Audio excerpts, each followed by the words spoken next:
All right. Hello, everybody. It is December 3rd.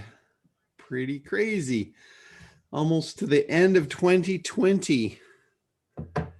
What will 2021 look like? Hopefully something different. Oh yeah, you didn't have a good 2020? Oh, I did, but a lot of people didn't. Oh yeah, I that had a great 2020. yeah, I think there was several of us that did. I cannot remember a better year. I mean, it was just crazy. That's And great. yeah, there's some horrible stuff that took place, but as far as business and opportunity for the space that I'm in, it was just a blockbuster. So I Yeah, did I what, try not to appeal to too many people because they can't understand. yeah, yeah, but I did what my grandmother used to always tell me, and that was make hay while the sun shines. Absolutely. Yeah, So I made a lot of hay this year. that's great. So that was pretty cool. But what I didn't do, and this is just almost embarrassing, is as bad as I badgered you guys to do it, I didn't do it. Was my Black Friday special. I was out playing on the boat and doing all kinds of other stuff. And when I got back, I'm like, it might be a good thing that I held off because I don't know about you guys, but my email box was just inundated this time.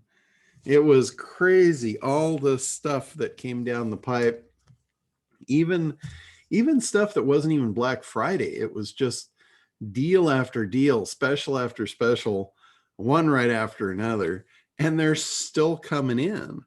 So I'm actually just kind of shifting gears a little bit.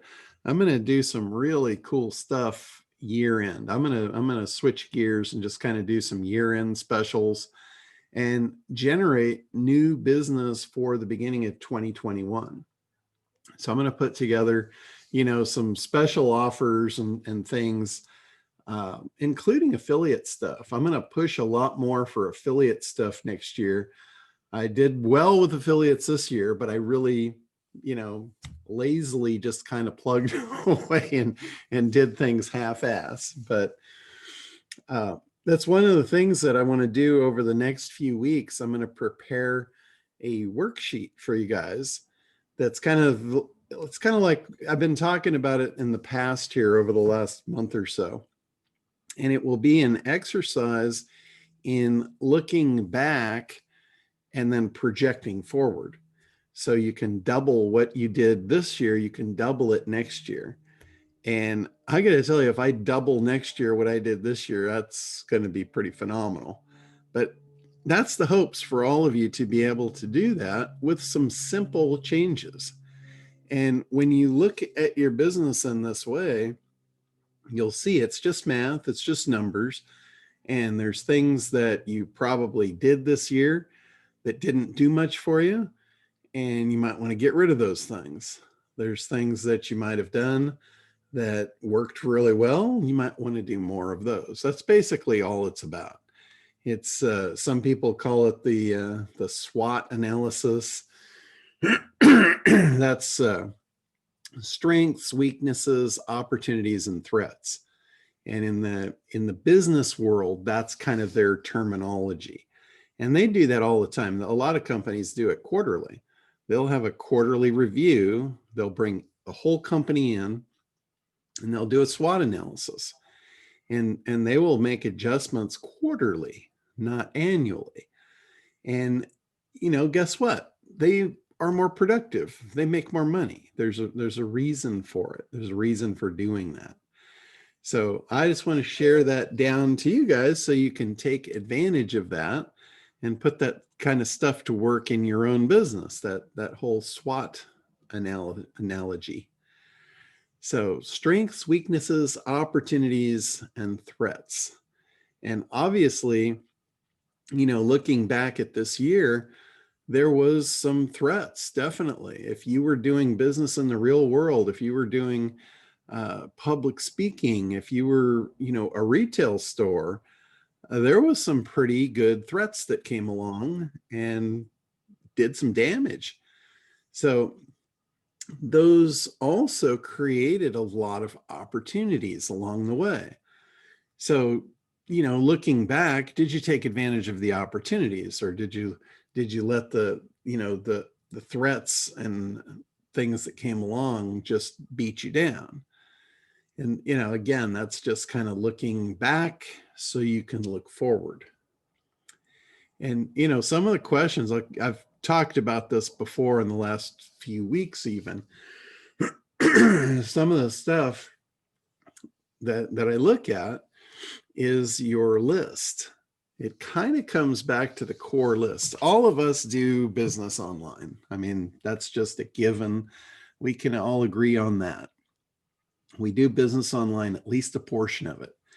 And I think moving forward, if your portion was small, I think it's going to get a lot bigger if you're going to survive, just because of, the way the world's changed, where everything is moving, it's shifting. There's a huge paradigm shift across all sectors. I mean, even stuff that you wouldn't even think of, like education. Education's moving online. Will it ever go back? I don't know. I don't think it's ever going to go back to where it was. I think once a shift like this is made, I know a lot of business owners. Many of you guys know Craig Duswald. He was very resistant to the shift. And when he had to do it, now he loves it. He'll never go back. Yeah, he'll go back to doing live events, but he is not going to give up on all of the stuff that came out of this shift. And I think a lot of people are doing that. Even if you can go back, why would you want to? Things online are a lot easier. When you see how many people you can communicate with online at the click of a button versus putting your feet to the road and pressing the flesh and doing all the stuff that we did before the internet. It'd kind of be like going, oh, well, we don't need the internet anymore. Let's go back to the way it was before the internet. That's never going to happen. This was just a push. It was a shift. What it did, it forced change. I mean, we're all predictable. We are all creatures of habit. We hate change. So a lot of times, the only times we change is when we're forced to change. And that's what's happened. 2020, there was a lot of forced change. Even me, when I look at it, I did public speaking. In fact, in March, when everything shut down, I was actually on a stage. I don't do a lot of speaking, but at that perfect moment in time, I was actually on stage talking to the California Pool Association. It was in Long Beach at the convention center. And here I'm on stage giving my presentation to all these pool guys. And I don't remember the date, but it was in March earlier this year. And, I have always thought, like when I see people on stage that are just rip-off artists, con artists and stuff, I always think, I wish the FTC would just come in the back of the room and just take them away, right? I've always had that kind of thought in the back of my head of like, I wish you just lock these guys up, right? So that said, I'm doing my speech and I'm teaching them about SEO and teaching them how to get new clients and how their referral sources have moved online, right? Talking about the shift again. This shift is across all industries, including pool guys, and I was talking to them pre-COVID lockdown. I was telling him, I was having a conversation of, look, you guys get your business from referrals, right? Most of the businesses in the room were multi-generational. They were built on referrals. And the shift that's going on, even in that industry, even in referrals, I'm telling them the way you used to get your customers is people, neighbors talking across a fence line. That's the way we used to do it, And if I know most of you on here do remember that, right? Because it wasn't that long ago. I don't think we've got anybody young enough on this call that's not going to remember talking to your neighbors across the fence, right? That's just the way we used to do things. Well, when was the last time you did that? When was the last time you needed something and you thought, oh, I need to go out to the fence, see if the neighbor's out there, and I'll ask him? When was the last time you did that? Right? It's been a long time ago. What do? There's this little thing called Google, right? You ask Google, what do you think the new referral source is? It's not the fence line. It starts with a G, and it's Google or Yahoo or Bing, some kind of online engine that will answer your questions. You don't have to bother the neighbor. You don't have to show weakness. You know, think about that. Like for men will drive around in circles before asking for directions, right? We don't want to show weakness. It's the same thing. You can go in privacy and ask Google. And now all of a sudden you're all knowing, right? It's a sense of security and just inner peace to do that. That's part of the shift. It was going on long before the pandemic hit. So anyway, I'm on stage and I'm talking to these guys about the shift. And right when I'm getting to the end of my presentation, here in the back of my mind, as always, these scam artists need to be locked up, put in jail, right? I see a bunch of security guards coming in the back door and I'm like, oh shit.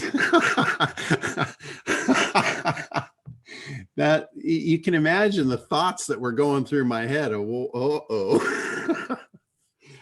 I'm not one of them, guys. But they were there to shut the convention center down. They let me finish. They said, you got 5 minutes. And they said, we're closing the convention center. And I was supposed to speak consecutively for 3 days in a row. And I told everybody, I go, guys, anybody that wants to order, I think you better do it now because I don't think I'm coming back tomorrow. So I got quite a few sales because of that. Talk about a sense of urgency. You're going to lock down a city. This is your last shot at ordering. That's a pretty strong sense of urgency there. But anyway, that was kind of my first experience with the lockdown. I was literally pushed off a stage because they were closing the Long Beach Convention Center. On the way home, I stopped by Home Depot to pick something up, and I see a friend of mine who's the GM of Knott's Berry Farm.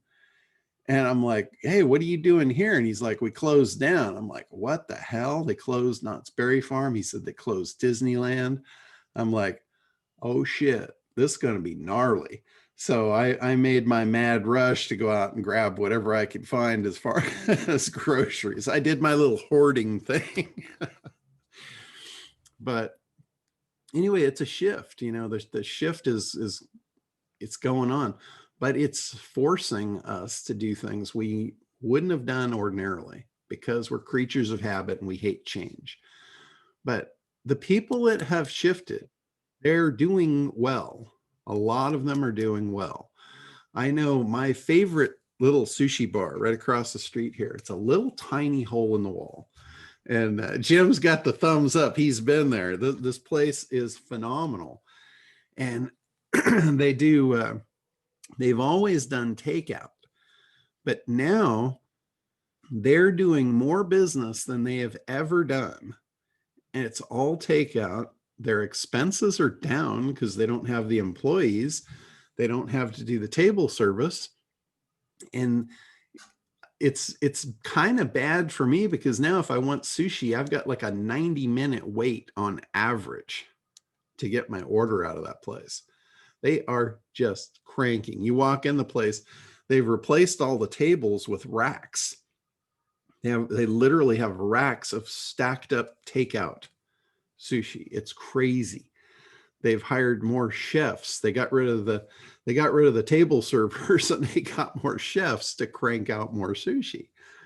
So you just have to look at, what are your strengths? What are your weaknesses? And, I know Jim does this with his clients. It's called the SWOT, right? Strengths, weaknesses, opportunities, and threats. Yeah, that's one model. I just had my group coaching, if you don't mind me Sure. just sharing. So this time of year, it's just awesome to do a summative evaluation and to break it down pretty simply. Just the first two questions we ask is, what went well? And 2020 is one of those years. You really have to, sometimes you have to search, but what went well personally, professionally, health wise, relationship wise, environment wise?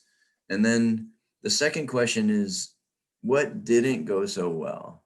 And while that's not nearly as fun as what went well, that's where our opportunities lies. Just not non-judgmental, non-critical, but being really honest with ourselves. What didn't go well and why? And what went well and why? And then from brainstorming those two, and it doesn't take that long. If you spend an hour doing this, super valuable. And the truth is that almost none of us do this on a regular basis, whether it's annually or after a big project. And so we end up repeating our same thoughts, our same behaviors, and same results. So there's tremendous value in this. And it doesn't, like I said, it doesn't take that long.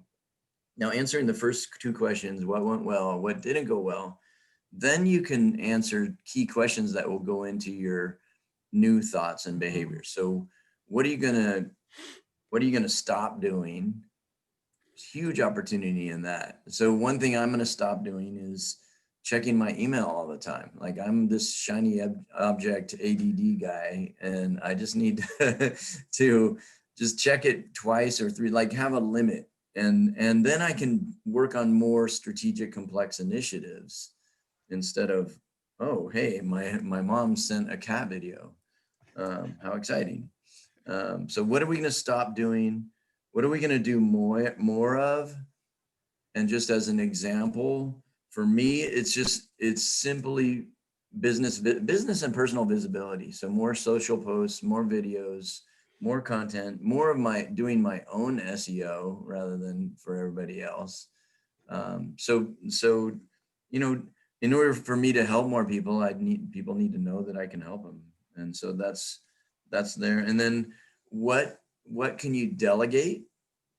If you already have a team, how do you get out of your comfort zone and delegate something that's a little more complex or a little uncomfortable to give up control with? If you don't have a team, then, what could you hand off to a part-time assistant or bookkeeper or that kind of thing? That's a huge accelerator for business. And then the last question is, what can you start doing? So what do you know you need to do that you haven't been doing? And I'll type these up in the chat if you guys think it would be helpful. Yeah, that would be awesome. Okay. There's kind of a 3-step process that when I start working with a company, I'll go in there, and when I'm doing consulting, I look at, a lot of times they've got just systems that are out of control or no systems at all. And when it's a single guy and he's overwhelmed, I say, here's 3 things you need to think about with everything in your business. When you look at every component of your business, you should be able to do one of 3 things with it that will make your life easier. You either automate, delegate, or eliminate. And I say, whatever stuff you can't automate or delegate, think about how you can eliminate it. And that will make life simpler. Will make life better. I can almost guarantee it. But like what Jim was talking about, looking at things that way, that's one of the things that I've been promising, and I'm going to get that to you this month before the end of the year. We'll either do it on the second to the last or the last call of the year. I'll get you guys a worksheet, and it's going to have stuff on it like like numbers, like how many of these did you do? And you can go down the boxes and just put in how many did you do in 2020, and how many do you think you should do in 2021? And one of them is increase your list. How much did your list go up or down in 2020? And then another one would be, how many times did you communicate with the list in 2020? How many offers did you make to the list? How many new products did you introduce to the list or to the world? And there is a lot of questions going to be revolving around that list, which should tell you that that's pretty important for your business. Your list is everything. That is the backbone. I mean, that's where your customers come from.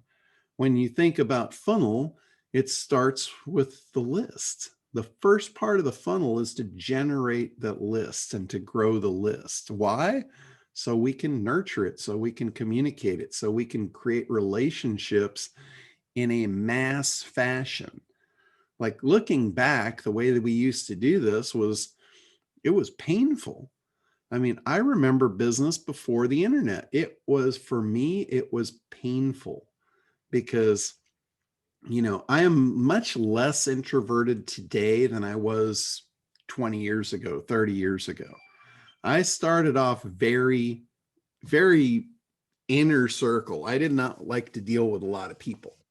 I found ways where I could make a lot of money working with a handful of people. And I was always very comfortable with that. But as I transitioned, as paradigms shifted and I transitioned into different businesses, and I finally landed in the internet space, it was a communication game. And the more people I communicated with, the broader I could go and the bigger I could build the business. And that really was not comfortable for me. And when I think about looking back at the way that would have had to have been done before the internet, I would have died on the vine, because I would have had to go out. I would have had to do networking events. I would have had to do cold calls. I would have had to, you know, call people and talk to them one-on-one. I can do that a few at a time. I can't do that hundreds or thousands at a time. When you look at the way I do business today, I'm doing it hundreds and thousands at a time with the list. I wouldn't have been able to do that before. It would have been off the table, not even an opportunity. So, I mean, for me, the internet has really, really just been a godsend. So looking forward, it's all about the list. 2021 is going to be all about your list. It's going to be, how do you grow it? That comes down to lead magnets. If you're not creating things that are valuable that you can give away to build your list, you're standing still. Believe me, 2021 is not a place where you're going to be able to stand still. By standing still, you're going to lose ground at a rapid rate. Things are shifting. So lead magnets, you're going to want to get really good at that. You know, how many lead magnets did you make in 2020? You want more in 2021. A lot of us made none. I know a lot of people that made no lead magnets. They didn't build their list in 2020. So what that means is that's a backslide. Instead of moving forward, you slid back. And especially with all that went on, whenever there is adversity, it creates opportunity. I mean, we had a whole world full of people that were shaken this year by shit that nobody predicted. Well, a few, but nobody listened. So it was like a shocker for most people. What happened in 2020 probably shocked 95% of the world, and they weren't ready for it. And what's that do? That I always talk about this. In business, we look for holes. We look for problems. Wherever there's holes and problems, there's a lot of money in fixing them, filling the holes, fixing the problems. That's what business is all about. If you have a business that solves a problem, fills a hole, bridges a gap, you're probably going to do well. The bigger the problem, the more profitable it is. You know, the more widespread it is, the more opportunity there is. You know, one of the first pieces of ACT, I talk about finding a profitable segment. That is about the size. It's about the size of the problem. How many people have it? Is it going to justify your sales goals? Remember, there's three things that justify a profitable segment. There has to be enough people in it to justify the sales goals. They have to have the money to be able to afford to fix the problem. And the problem has to be big enough that they're willing to part with the money to do so. The bigger that is, the more opportunity there is on that problem. So think about it. 2020 created a shitload of problems for a lot of people. And did we do anything about it? Did we create products that solve that? I know I did a few. I could have done a lot more. And that's why it's going to be easy to double what you did in 2021. If you just you look back so you can look forward. You look back at, how did you grow your list in 2020? How many lead magnets did you create? How many people did you put it in front of? How many new people joined your list? How many offers did you make? How many new products did you create for those people? How many surveys did you do to find out what they even need or what they want? Sometimes that's a real eye-opener. If you've got a group of people on your list, those are your followers. And if you are just speaking one way to them, you might be missing some really valuable information on what they want. Remember, it's the most important thing in that relationship is not you, it's them. What do they want? What do they need? How do they feel? Where do they want to go? What's their timeline? How can you help them get there? That's where you make money, when you can figure that out. And there's nobody better to tell you that than them. So creating surveys, asking them, hey, are you satisfied?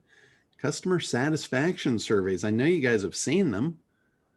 Bigger businesses do them. There's a reason. A lot of times they've hired an ad agency. The ad agency says this is a free way to do market research. Market research is very valuable. When you hire an ad agency, a big chunk of the money that you hand them is going to go to market research to figure out what they want.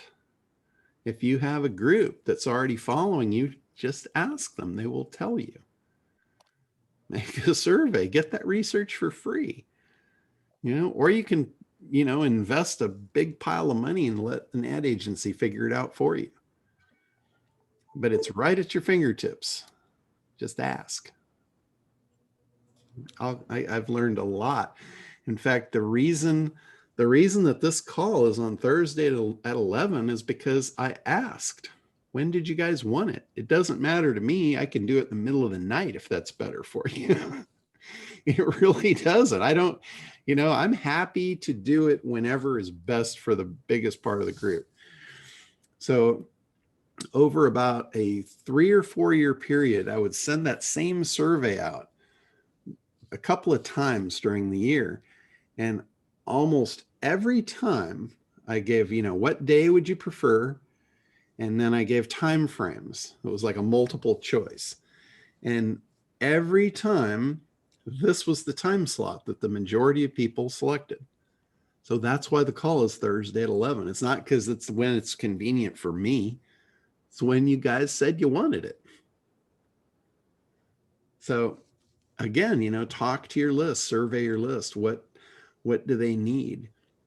Like that's why I created in 2020, I created those 3 different 2-day events.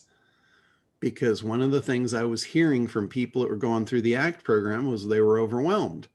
They didn't know where to start. And I'm like, really? It's kind of A to Z. You go from one video to the next. I was kind of shocked to hear that they didn't know what to do. But nonetheless, no judgment. Hey, that's what it is. I didn't create it. It's just what it is. It was the perception that people get because there's so much there. So the solution to that was, how about a quick start? How about just 2 days with me where I walk you through it? Solve the problem, right? Everybody loved it. I had people that were buying that and then getting into the ACT program, because they didn't want to buy just a program. They wanted somebody to walk them through it. And then when they saw the value of it, then they jumped all over it. So it was a great addition to my arsenal because I asked. The second one was people were scared of Kartra. I'm like, I cannot say enough about Kartra. I love it. It has changed my business. It allows me to put funnels out like within an hour. I can have a funnel up and running. I've showed you guys multiple times me actually doing that. It's not an advanced funnel. It's a basic funnel, but I can get people on a list. I can get them opted in. I can sell stuff, within a very short time frame. So a lot of people like that. But again, the whole tech thing, I found out it was a tech challenge. It wasn't that they didn't like the idea of it. They all loved the idea of it. It was the idea of, oh my God, I don't know how to do that. So then that led me to the second 2-day event. It was called Funnel Camp. And it was just me, 2 days with me walking you through every little piece of Kartra. And what I found was that training that I created, it's not better than the Kartra training. Kartra has training on every module. Where they fell down, their training is phenomenal. If you need to know how to do something inside of Kartra, they have a training for everything, every little piece, all broken down into one piece after another. But it doesn't show you the practical usage. That's where I came in. I filled that hole. That was a massive hole that they left open. Was, here's how you put it all together. And that's what I did. 2 days of me walking through, hey, here's how I use it.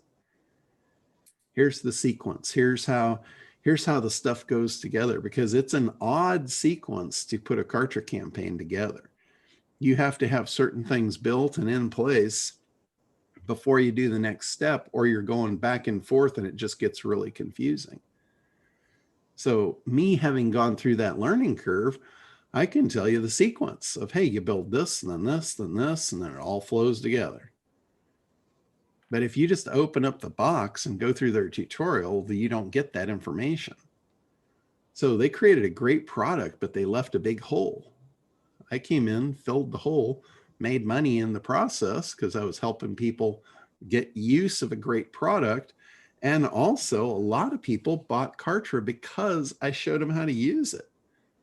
Guess what? They bought it through my affiliate link. I make money on that. So again, another opportunity. That was another opportunity that I took advantage of in 2020.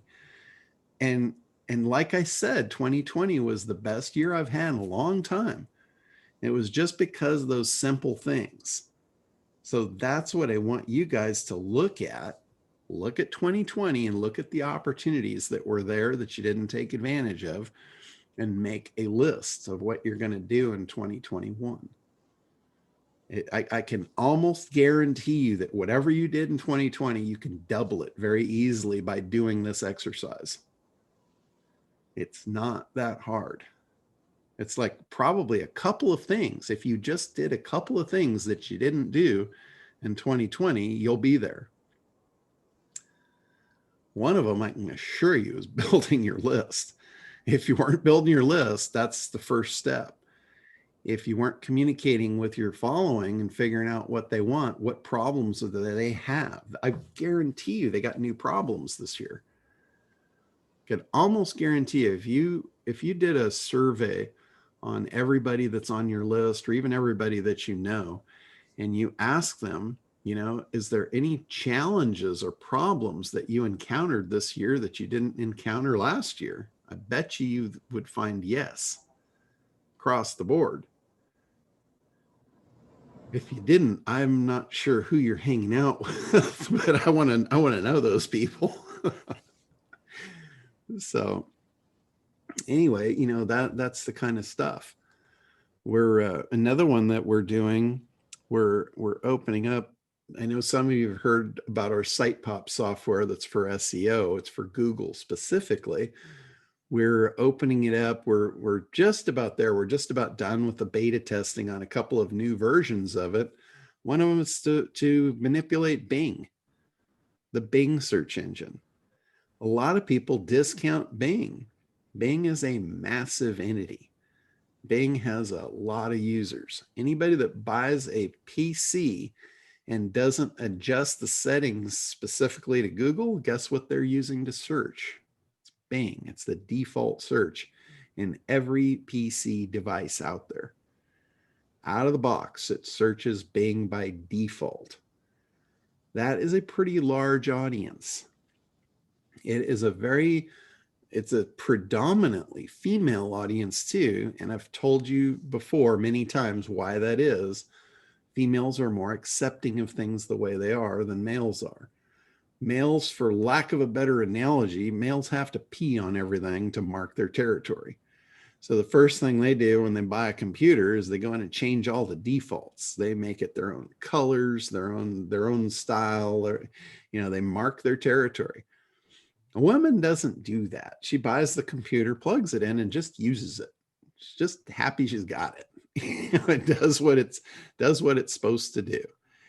And I don't want to offend anybody on the call here because you guys are not the women that I'm talking about.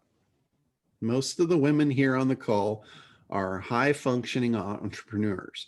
So you cross over a little more into the male stats as far as that goes. I'm talking about Mary housewife. She's either a housewife or an employee. She's not a business owner. That's when, when I'm talking about the generic female audience, that's who I'm referring to there. So don't take offense. I know when I say that, some women just jump down my throat and say, you don't know me. And I'm like, yeah, I do. So anyway, Bing. Anyway, that's another shift. We're creating a new product to serve that market. We're taking the same product and also doing it for Amazon.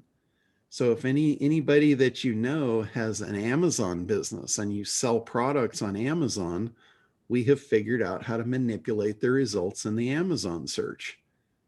Same tool, just a little bit of tweak, and now we've got a new weapon. If you know people that are in the service businesses, like plumbers, anybody that comes out service stuff, a lot of those people get most of their business through Yelp and local directories. We figured out we can use it on Yelp too. We can push the search results up inside of Yelp. So one product now covering 4 different problems. So, that's another one I'm going to leverage moving into 2020. I'll use it as a lead magnet. I'll use it as a client booster. I'm going to get a lot more clients because there is a shitload of people that do Amazon businesses that don't know how to get their products ranked on Amazon. So that's going to open up a very large market right there. And, a lot of people want to know how to do Bing. A lot of people want to know how to do Yelp. But our biggest one, I think, is going to be YouTube. We also figured out how to manipulate the results on YouTube using the same technology. It's all AI. Every search technology is moving toward AI, and that's what our Site Pop does. It manipulates artificial intelligence results. Basically trains the search what is important by sending it data. So it's pretty cool technology.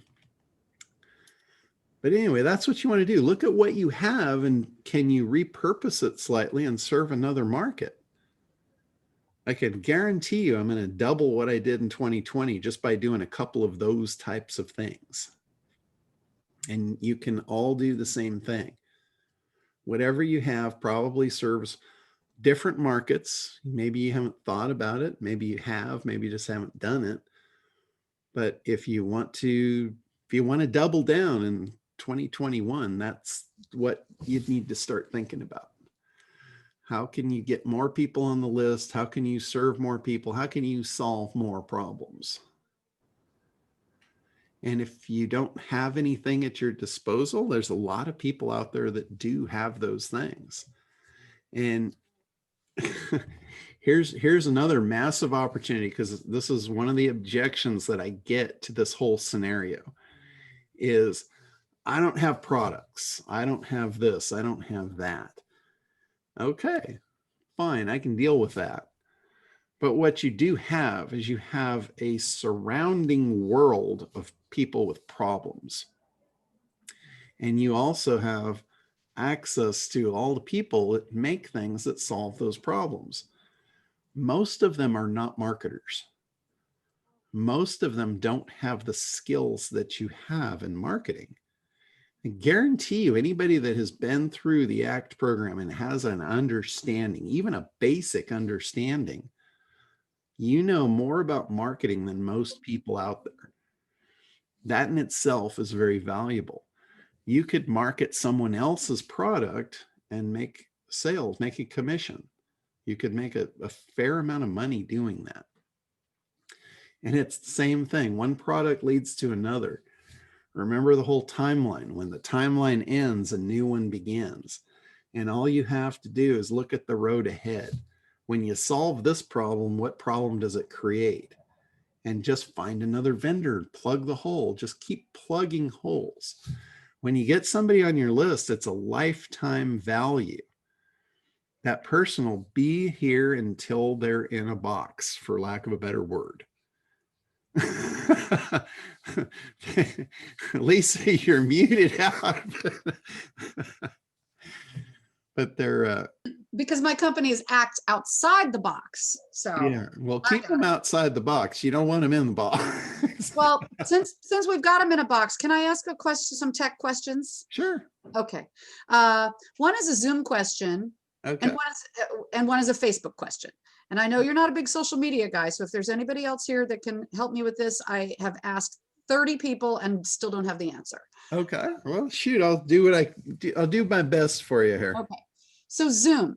I know how to work Zoom, kind of, sort of, you know, I've been doing Zoom programs, but now I want to do Zoom, not on the scale of like a Suzanne Evans, but my own larger company in New York, Actors Connection, where we used to run seminars simultaneously at the same time in a room.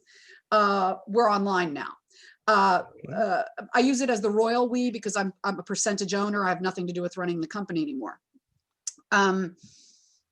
Just found out we're not reopening brick and mortar. We're basically in debt up to our eyeballs and being sued by the landlord, which really sucks because the government won't let us open and yet they still want their rent. Yeah. But I get it. So Talk point about is, a shift. so the point is what they've done is have the ability to run the seminar simultaneously on Zoom. And I want to do the same thing for my company, but I don't want to ask them because I don't want them, which is still me, to think I'm competing with them. Okay. So I'm trying to, is it one Zoom account? Is it 10 Zoom accounts? It's blowing my mind. Do you know anything? Sure. I mean, you can use one Zoom account. There's no reason for you to get multiple Zoom accounts. I don't see the reason in that. Got it. Because I know I can do different links. Here's where my challenge is.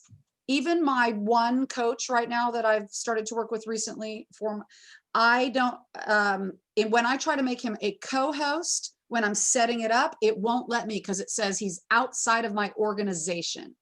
How do I give people the opportunity to take that same Zoom link and run it themselves over there? Gotcha. Okay. So you want them basically to be able to host the show without you being there? Yes. Because if, yes.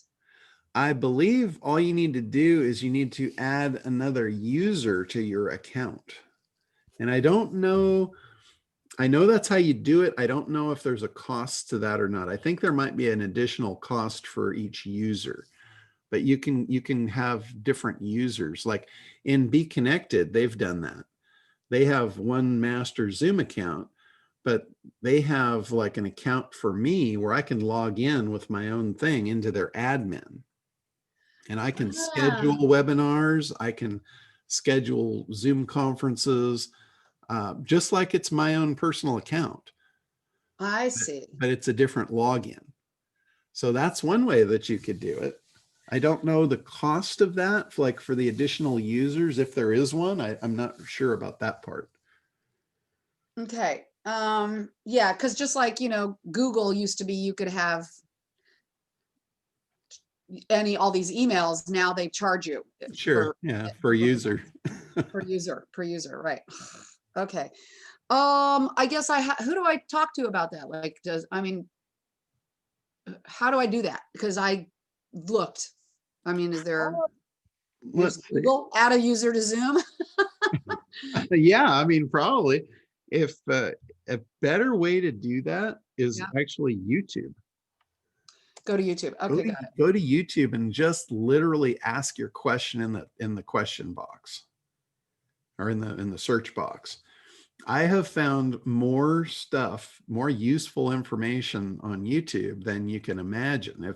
If ever I want to do something and I don't know how to do it, that's the first spot I go. Got it. So Jim just put something in the chat. Jim, did it cost you extra money to do that? Did you have to make him a user like John says? No, I gave him my username before I left on vacation, or, that day you could just change the password. So I just changed it to, Brett H #1 and got it. So then he was able to log in, and then as soon as I came back, or for you the next day or that afternoon, you could just change it back to your password. This is another technical thing, because of course, when you set up an account almost everywhere these days, you can either log in with Facebook, log in with Google, or create a username and password. So my Zoom is connected to my Google. I see. So I wonder, John, if you know, or if anybody, can I now back out of that and create a username and password for email? Like Jim, because I want to back out of a few of those things. Like I'll never do that again now. When I set up stuff, it's all username and password. Yeah, I believe that you can. Okay. I would think you can too. Yeah, that's another one. YouTube it. Don't Google it. YouTube it, because they literally show you right there how to do it. Okay. All right. I love that. Having a video tutorial at your fingertips for anything you want to do in life. What's better than that? I used YouTube because I still don't know how to get the mirror part when I do a Facebook Live. I know it's available, but I go on YouTube and I've said, how do I get, because right now whenever I hold up my book, because I'm doing Facebook Lives, doing my 8 steps to reps, right? You see it as it's written. But when I do it on Facebook Live, it's backwards. All the text is backwards. I know there's some kind of function. I've gone to YouTube and everybody says, okay, hit the magic wand and then you'll see a screwdriver link. There's no screwdriver. So I'm so on wanting to throw this and, again. Okay, so I think what's going on there is they're talking about on a PC and you're talking about on a phone. No, it's through the phone, because that's where the wand is. Okay. Well, because I know when I used Zoom like 2 weeks ago, I was actually on the boat and I knew I was going to be on the boat during our Thursday call. So I'm like, oh shit, I'm going to fly by the seat of my pants and we're going to do it on my phone. So I know when I logged in, I was able to pull it off, but it was a learning curve to figure out where everything was, including how to turn the recording on. Things are very different on a phone. Yeah. Like Zoom, like if you're in a Zoom, no matter whether it's Android or Apple, you can't save the chat from your phone. I've asked, I figured that out. People are like, I can't save the chat. I can't save the chat. I'm like, sorry. I believe you can if you do it to the cloud. If you record to the cloud, no, not me, them. Like it's my Zoom. Okay. They're on my Zoom and we've all put great info in the chat. Like we can go click the 3 little dots on a PC and save the chat for ourselves. Gotcha. Can't be done on a phone. So anyway, but I digress. The second Facebook question, if anybody uses Facebook, your personal profile and then a business page. Uh-huh. Since new Facebook came along, they have now separated them as accounts. So if I want to post or do anything from my page, which also manages my group, I have to log out of Lisa Gold and into my page and vice versa. So I now have two separate Facebook accounts, and it's the most annoying thing because my personal profile manages a couple of other pages that I really don't bother with. Okay. But this I- one is separated.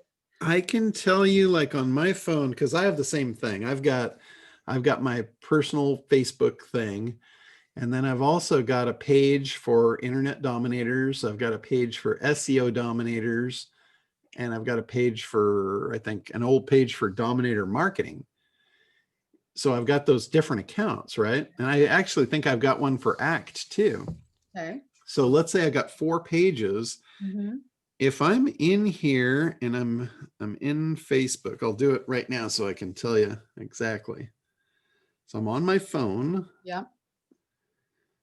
And where the heck is it? And it's in the problem that I had was people were sending me messages inside those pages. Yes. And I didn't know how to get to them. I'm like, I see these messages. I'm like, where the hell are they? I don't see them. Very confusing. So on here, up in the top left, there's the little chats and it's got my face there. Yep. When I click on that, it opens up a thing. You probably can't see that, No, I can. but there's a thing that the second one down is switch account. No, I understand that, but you shouldn't have to. It was never like that before. Oh, as far as I know, it's always been like that. No. Can I share my screen and explain what I'm? Sure. Yeah. Okay. And because then I've got my different accounts there and then I can see the people that are posting on those pages. Right. So this is my, where am I? I'm going to go here. Okay. I'm going to go back to my personal profile. So if I'm on my personal profile,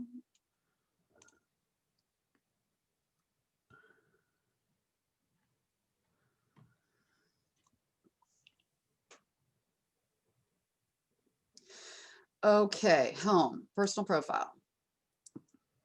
Hold on. Come on. All right.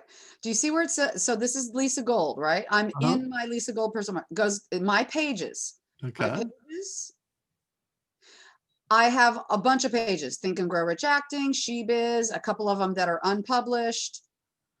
And then my main page, How to Get an Agent, for whatever reason, is no longer connected to my personal profile. It's seen here, but it's grayed out. Huh. Why is it that I can manage this one, Think and Grow Rich Acting? It takes me right there. I can do whatever I want. Huh. Okay, I've always been able to do that with all of my pages from my personal account. I just switch in between them. SheBiz, right? I can go to SheBiz. These aren't active. I don't really use them. You can see how old that picture is. Point is, I can manage the page. I can do everything from here. Like these are all the pages. Yeah. It looks like you are no longer the manager of the page is what it looks like. Well, if you go to the upper right, I have to switch accounts Okay. to go to my page. So I had something similar to that a while back where I lost the ability to even manage my Internet Dominator page.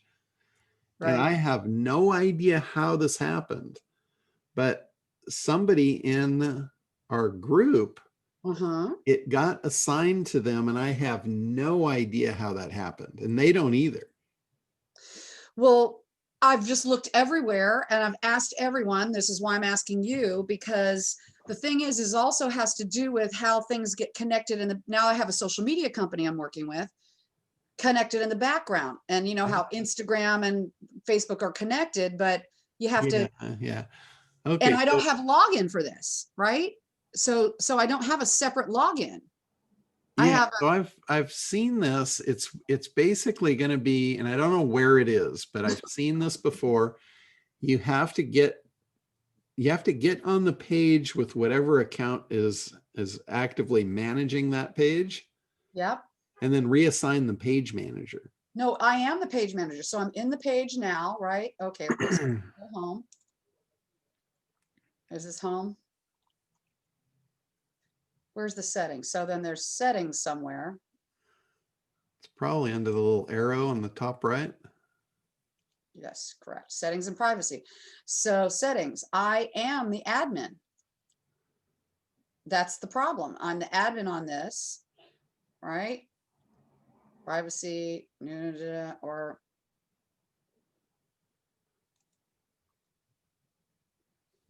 I don't know. It's just, it's beyond me. So my social media people don't know what's going on. I don't know what's going on. People are asking other people. It doesn't, yeah, it doesn't look like you're the admin for that page. Well, I am. So let's see. I have a group here. And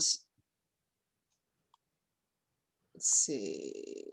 I bet you that one of your other users has the admin capability of that page. Even though it's still you, I bet that's what's going on. I just don't know how to tell you how to get to it to change it. Group rules. It tells you. So settings in here. You know Here, who would probably be able to answer this one for you? Who? Anthony. No, he's on it and he doesn't know either. We started talking last week. Oh shit! If he He doesn't know the answer to that one, because he's the one that fixed mine. Yeah, he can't figure it out. I've sent in a help request to Facebook. They haven't answered. Well, that being the case, You're my last hope, John. yeah, that being the case, I think you might be out of luck on that one.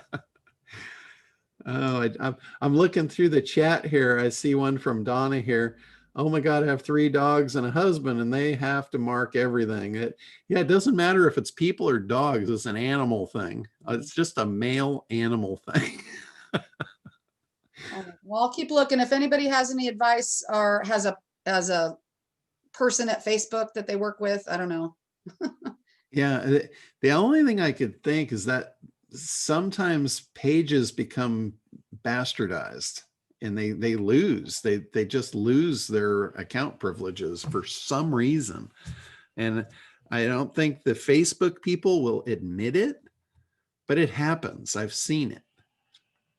Shit happens in that platform that they either don't want to explain or can't explain. And I don't have any logical explanation for it either.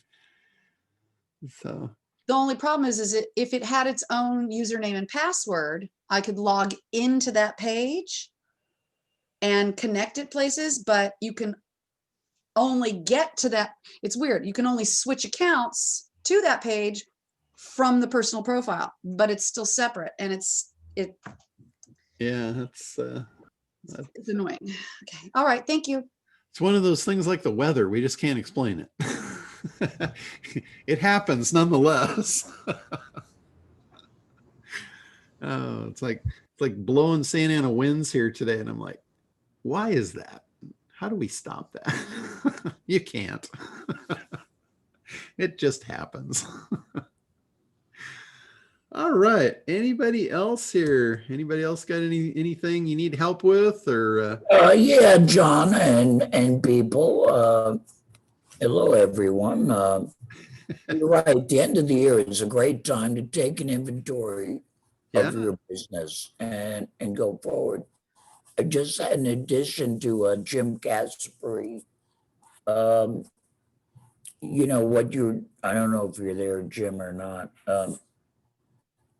But when he gets back, I'll tell him. But anyway, There he is. hey, Jimmy, basically what you were doing at the beginning is a consultative approach of, when you're talking to people. I have something I think is gold in that conversation. And what it is, do you know what you need to do? and let them, because they know, and that's the gold. They know, and then the hitchhiking question on that is, do you know how to do it? Because it's all about them anyway. And if they know, let them tell you, oh yeah, I need to cut my time here, here, and here. And you didn't even know about it, but they've known all their lives. So that was just a tip for you. I got for all of us that consult, I need a couple of things. I need an 800 phone number for my TV ad. Anyone have experience with that? Should it be 1-800 Woody B or 1-800 Sell House or The whole idea with that is to make it memorable so they remember to call the number. Because if you just give them like 1-800 number, they're not going to remember that. So if you do 1-800 Woody B, you know, or whatever it happens to be, I don't know if that's enough. 1, 2, 3. Yeah, you need one more letter than Woody B. You need 7. So, but whatever it is, the whole idea behind that is to make it memorable. So they can remember it when they go to dial it. Any memorable thoughts, people? The other problem you're going to have is whatever you think of, you're going to need a whole bunch of them. Yeah, Woody RE for real estate. That's good. But then you're going to have to check and see if they're available, because a lot of those numbers are, you know, taken up by now. They also have 888 numbers and 877.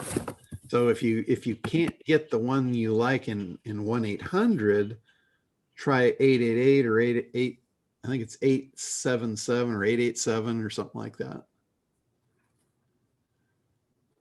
Because those are all easy to remember. It's 877 and 866 in addition to 888. Okay, yeah, I knew it was 8 something. But they have several, and they're all pretty widely known, and that's what you want to do. But that's the whole purpose behind that. It's not just to be cute. It's so they can actually get the number dialed. They can remember it. Because it's just a thing. We don't remember 10 numbers. It's hard for most people to remember 10 numbers, especially if they're just hearing it for the first time. Unless they're all the same, like, like 999 6000. That's easy to remember. But if you've got a random sprinkling of 10 numbers, don't count on them remembering it. I mean, I see it on trucks all the time. I'll be on the freeway and I'll see a truck going down the freeway, and I will want to remember their number or whatever. And if they don't have it in that way, there's no way in hell I'm going to remember that by the time I get home. So it's the same thing on TV. A lot of times, they're watching TV, but they're not going to call right then, because who knows, maybe it's the middle of the night and everybody's sleeping or whatever. But you need to get it to where they can remember it later. That's the whole purpose of it. And then I have the same thing with my email. My email is Scott Blackman at Yahoo. That really isn't going to work. So should I go Woody B at Yahoo? Or? Woody B is a lot easier for people to spell out as far as for an email address. Now, most people, if it's going to be a free email address, I would probably recommend a Gmail address, because it's almost like .com at this point. It's ingrained in everyone, so they don't even have to think about that part. All they have to remember is what's in front of it. And if yours is Woody B, that's super simple. So woodyb@gmail.com. if you do woodyb@yahoo.com, they're probably going to be thinking Gmail. As ridiculous as that sounds, it's like I had a .net for a long time. I had limboland.net because I couldn't get .com. Believe it or not, there was a Limboland play back in like the early 90s, and they grabbed that domain name and they never even used it.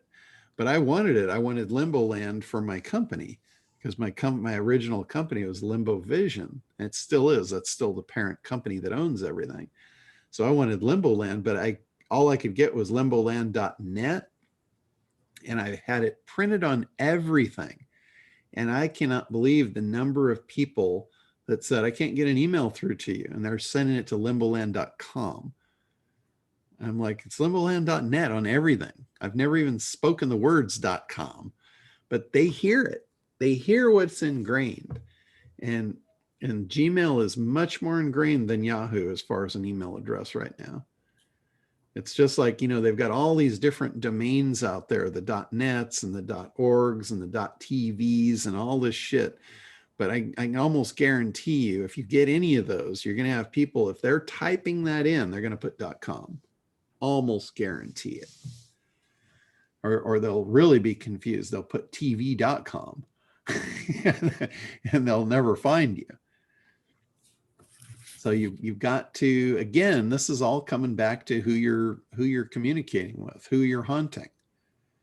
If you hunt them with the wrong equipment, you won't win the game. So make it memorable. That's the whole reason for the 800 number. That's the whole reason. If you're going to use a free email address, I recommend Gmail. If you're going to use your own domain, make sure it's memorable and it's not something that can be misspelled easily. If you've got, a name, like for yours, Blagman, I think it's pretty simple, but what everyone else, does it have one M or two M's, one G or two G's? So what's the cure for that?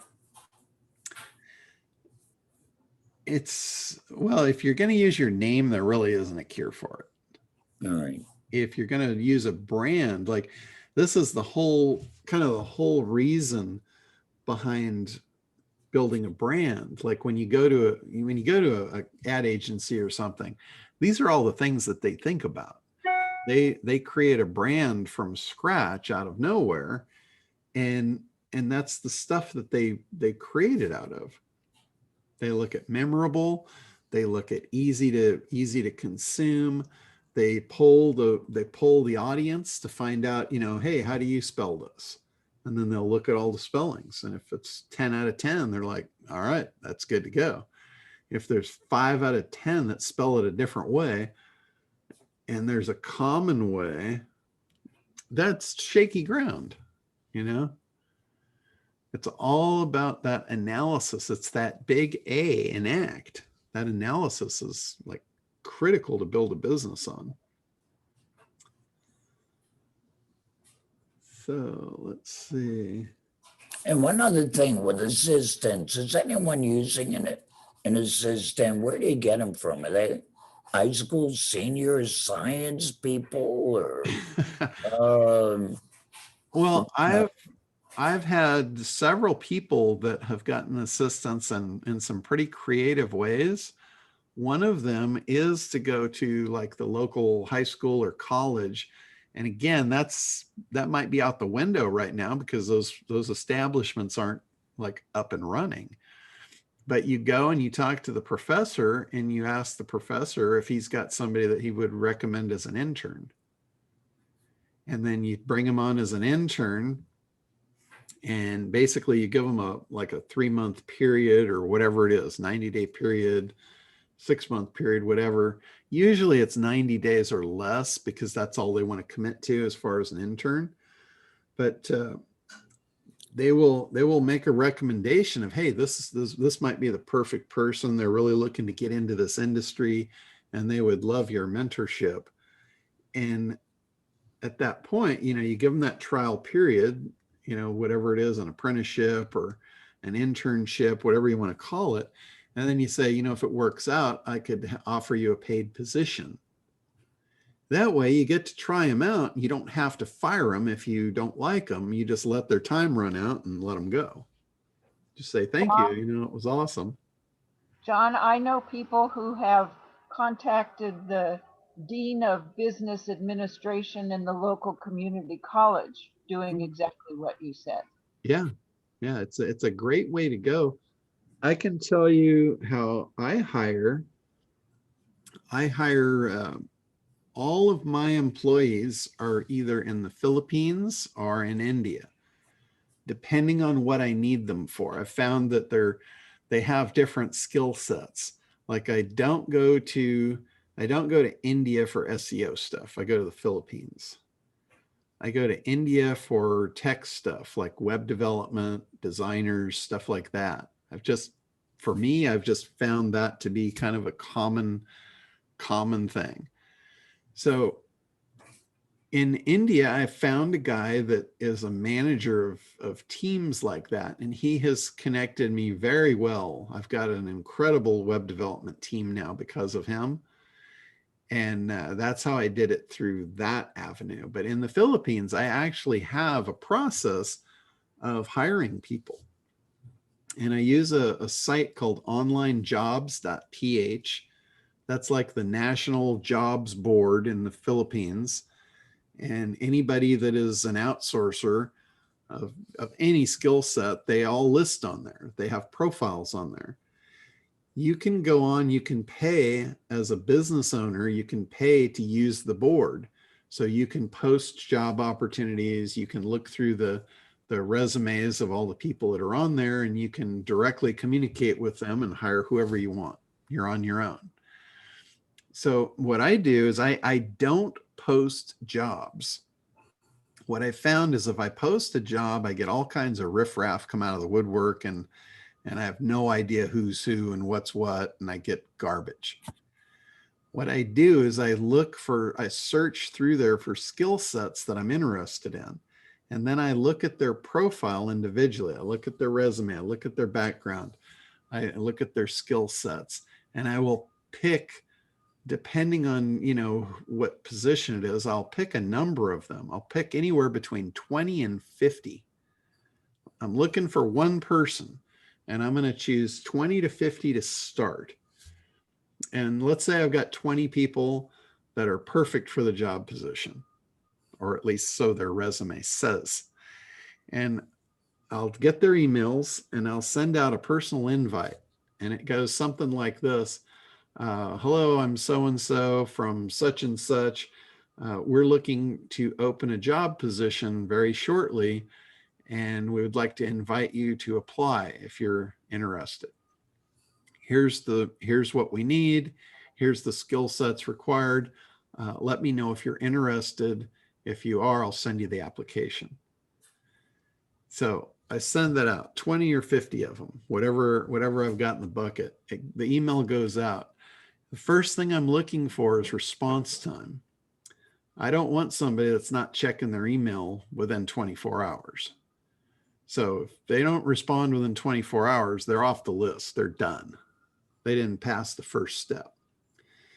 If they did respond within 24 hours, then I send them the application. Now, this is an application that I created, and I put down on it every possible skill set under the planet that I would ever want in my entire career. And I have every one of them down there as a list. And then right next to it is a box to fill in a rating system. And it's 1 to 5. And for this particular skill set, each one of them, they have to rate 1 to 5. So for this particular skill set, a 1 means you've never even heard of it or you don't know anything about it. A 2 means, you've heard of it, but you don't have experience with it. You could learn it if you wanted to. A 3 means that yes, you are familiar with it and you're using it, and you're a beginning user of it. A 4 is you're a good user towards advanced user, very fluent in it. And a 5 means you know more than I do and you could teach me a thing about it. So they have to rate 1 to 5 on everything, every skill set I could possibly ever want. And one of the skill sets is English speaking. One of them is English writing. So if somebody, for instance, if somebody puts down a 5 on English writing and I receive that application back, and again, I'm looking for the application to come back in a timely fashion. If I don't get the application back in 24 hours, boom, they're done. But let's say they send me the application back and they say they've got a 5 in English writing. The next thing I'm going to do is I'm going to say, could you send me a couple of paragraphs on why you think you would be right for this job? And I'm going to see their writing skills. What I'm looking for is I'm looking for liars. If I can find someone that is truthful and honest and I can trust, they will be with me for a very long time. If every time I don't do this process and I just take somebody off of how I feel about them or whatever, they wind up being a con artist and I get ripped off every time. If they say they're a 5 in English speaking, I'm going to immediately put them on a Zoom call and talk to them. Those two right there, I can tell right out of the gate if they're lying or not. Another thing, if they have put down a 5 on everything down the list, I'm not very trusting of that either. So based on what they put on their application, I'm going to question it. I'm going to go back and forth with them in an email correspondence so I can see how quickly they respond, how intelligently they respond, and if this is somebody that I want to work with. And most of all, if they're lying to me. You know, like if they say they're a 5 in Photoshop, I'll ask them some very advanced questions about Photoshop. If they don't answer them properly, I know they lied to me. So that's how I comb through, and 20 to 50 will wind up being 2 or 3. 2 or 3 will get through the grid in my net, will fall through. And generally, if I get 2 or 3, what I'll do is I'll hire all of them. I don't tell them each that, but I hire them all individually. And I say, I'm going to hire you on a temporary basis. It's a 30-day trial. And at the end of that, we'll decide if the position is going to be offered to you or not. You're going to get full pay. I'm going to pay you for the 30 days. So it's not a free thing. You know, you're going to get paid, but you're going to work full time for 30 days. That's the other thing. I get them full time. I don't want people part time. I will be happy to pay them full time just so they're not distracted by other work. So they get the 30-day trial period full time, and I am going to barrage them with stuff to do, busy work, stuff that I probably don't even need or want, but I'm going to see how much they can do in that 30 days. So I know moving forward what I should expect of them when I need it. And if they don't perform on the moving forward, that'll be grounds for dismissal. This is all explained to them up front. You know, based on your performance in the first 30 days, that will be whether you're going to get the job or not. And that will be the criteria in which you will be required to perform. You know, like if they're article writers, if they're putting out, you know, five articles a day in that first 30 days, guess how many I'm going to expect in the second month if I hire them? 5 a day, right? As soon as they don't, then we have a problem. What happened? Either they're working for someone else and not telling me about it, or they were giving me other people's work and not telling me about it, or something is off, you know? So that's kind of my process for how I hire people out of the Philippines.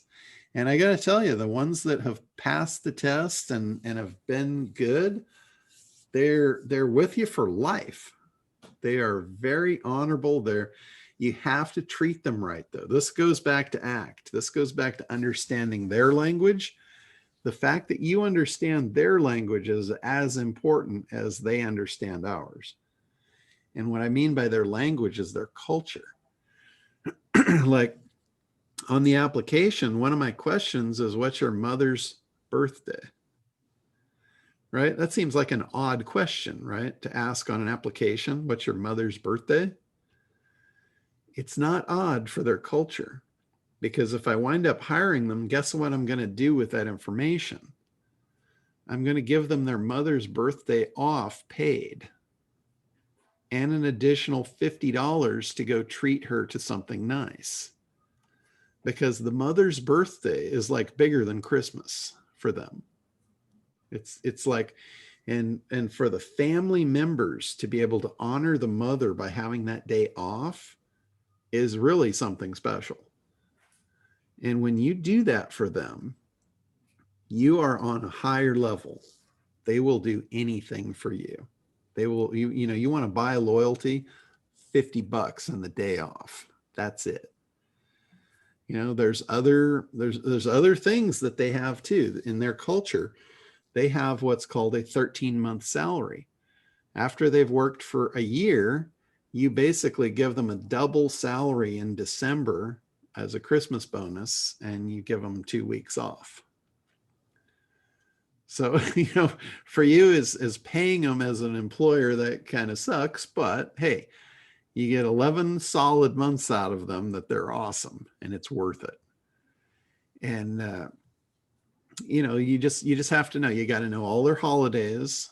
They have certain religious holidays, and same thing in India. They have a lot of religious holidays in India. And, you can't expect that they're going to work those days. It's against their religion. So don't, work within their parameters, and they'll just be gold.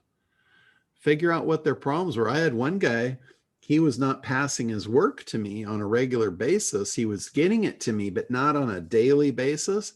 And when I asked him why, what the story was there, he had a power issue. He lived in a part of the city that they were having rolling blackouts and power issues.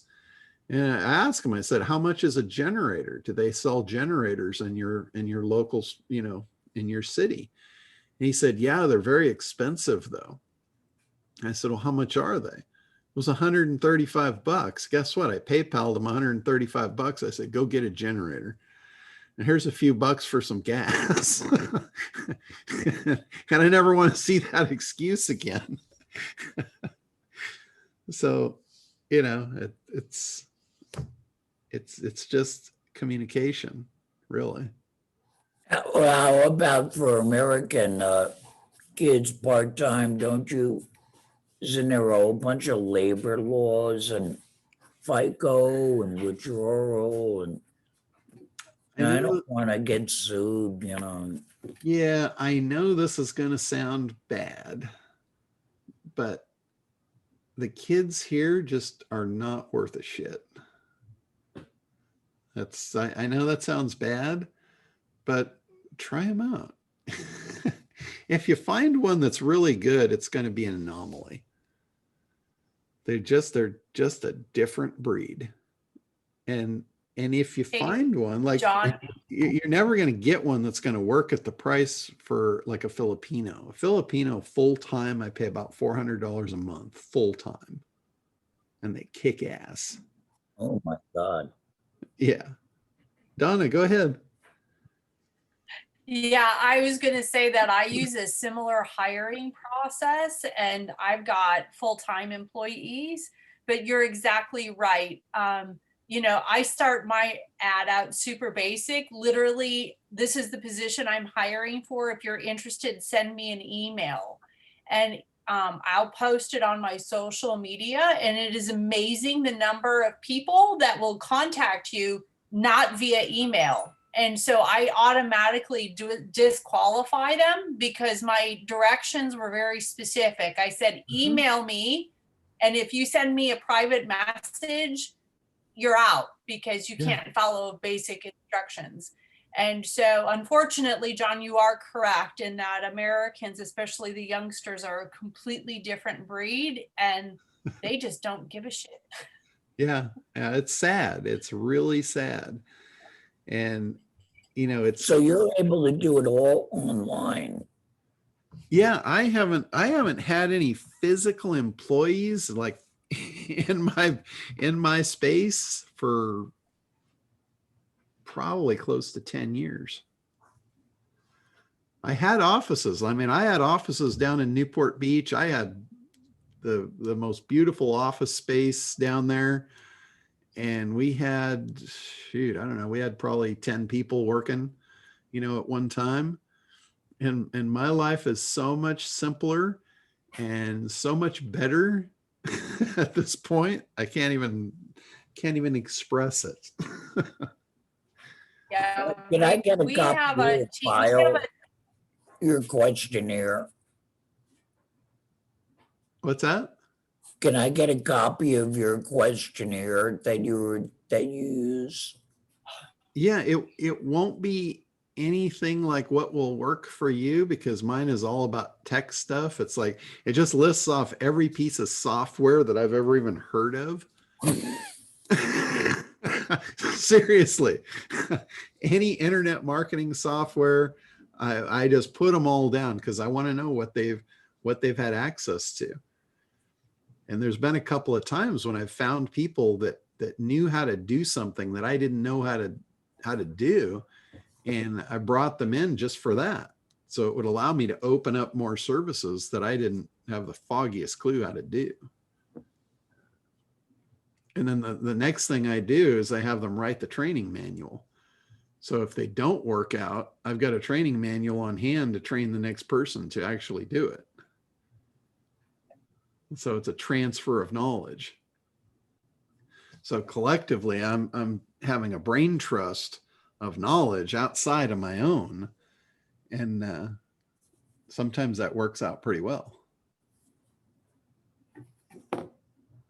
So, and I'd have to find it because I haven't had to hire anybody in the Philippines for it's been probably 7 or 8 years. You Or find where do you people. go, dude? To a college or what? No, I've just had the same people. Once you find them and you get good ones, they'll be with you for life. No, where do you find them? Oh, in the Philippines, I use that online jobs.ph board.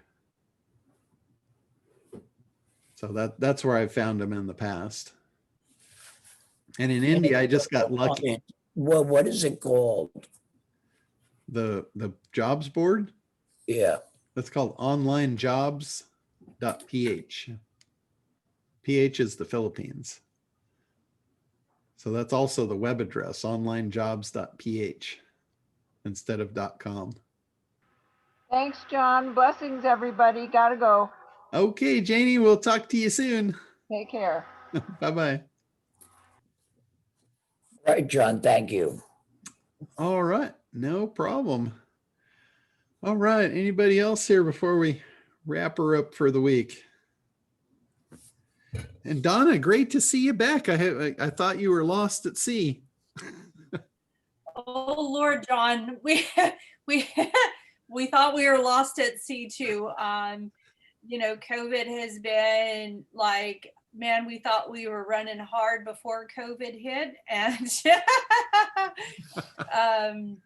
geez, yeah, I'm finally getting back to the being able to do some more marketing stuff. We literally we manufacture product, and we had our products, a lot of them over in China. And the COVID thing runs way deeper than most political stuff. And so we ended up having to take over our manufacturing of 3 of our devices, and we have also run out of stock. Oh. So we we also wrote 2 books, and we've been doing monthly online classes, and then a monthly free online podcast. So we've been a little busy. Sounds like it. But you've been on my mind, and I see all your stuff, and I'm like, man, I gotta jump back in now that my head is kind of coming back to the surface, and get more into get back on the marketing bandwagon. Yeah. So I'm happy to be back. Well, stick with us here toward the end of the year. We'll do our exercises for what we're going to do different in 2021, and hopefully that'll help you. Yay. And yes, I'm super excited about that, John. Oh, cool. Awesome. So thank you for your generous amounts of knowledge and wisdom and sharing them with us. We appreciate it. Oh, well, you're very welcome. I love this part of the business. Hey, if I want a name, like a email, like woodyb@yahoo.com or at Gmail, how do I do that? Do I just Just go sign up for a Gmail account, a new Gmail account. with Gmail? Mhm. All right, Yeah. great. Hey, Woody, you can also redirect a domain to a Gmail. So it would have your name as your domain and it would go to Gmail. Yeah, the problem with that one is it's going to give them a domain that they may not know how to spell, where everybody knows how to spell Gmail. Well, like Woody B at Gmail. Yeah. I mean, woodyb.com. Yeah, Woody B at gmail.com. No, woodyb.com. Oh. It would be woody at woodyb.com. Yeah, you could do that too. Say that again. Well, you can actually use Gmail. You can use your own domain along with Gmail. Yeah. So people do not see Gmail. They just see your domain. So I see a puzzled look. You want to explain that, John? Yeah, no, that's why we were making it simple for him at the woodyb at gmail.com. Do you have a domain, Woody? So yeah, he actually has a bunch of them, and I host them, so I could set up any email address he wants on there. Oh, okay. Yeah. But we were just shooting for simplicity there for a marketing campaign that he's trying to put together. Okay. I just sent you an email. I heard from Sandro, so I just sent you an email about an hour ago about the conversation. Okay. So check it out. Cool. I'll see what Mr. Sandro has to say. And 20 years ago, when I was a contractor, I couldn't find gringo kids that wanted to work. The Mexicans I hired would say, well, it really pisses the gringos off that we're here, but if the gringo kids weren't so lazy, we wouldn't be here. That's right. And I said, well, how much would you make in Mexico? And it's $8 a day. And I was starting out 20 some years ago at $12.50 an hour and paying them up to 20. Yeah. So I said, it's a no-brainer. You guys take over the construction industry. They're giving it to you. Yeah, that's pretty crazy, but that's the truth. That's it's sad, the way the world works. Yeah. Or at least the way this country works. Or doesn't work, you mean? Yeah, doesn't want to work. All right, guys. Well, I'm going to go ahead and wrap it up for the week. Have a great week, great holiday season ahead of us here. And we'll be back on regular time next week. We'll talk to you then.